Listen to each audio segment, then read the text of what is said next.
洗衣机在用水平尺量测水平的时候，因为表面是圆弧状的，所以我们在调整没有办法去量测机器的水平。一般正常的时候，里面这个地方，因为我们的水平尺不够长，在这个位置也量不到，所以我们要量机器的外壳。那我们在量机器的时候，量机器的侧面，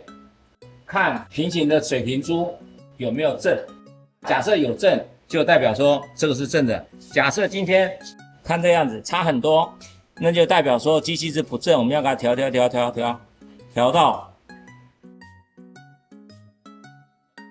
到正为止。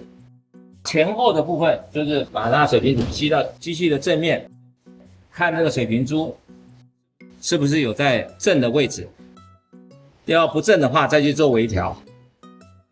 机器水平已经调得差不多了以后，最后要做的步骤就是压机器的对角。你看到这个地方完全没有间隙，这个地方有一些些微的间隙，就代表右前角离地或者左后角离地稍微远离一点。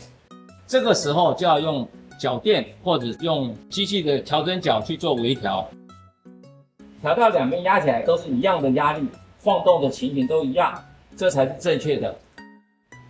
机器原始有附脚垫，脚垫有分两个部分，一个就是软脚垫，一个就是硬的塑胶的增高垫。假设今天机器的落差不是非常的大，我们调整机器的原来的调整角就可以了。不过要注意的一点，17公斤、18公斤、19公斤的直立式洗衣机，只有前方两个角是可以调整的。那21公斤以上的是4个角可以做调整。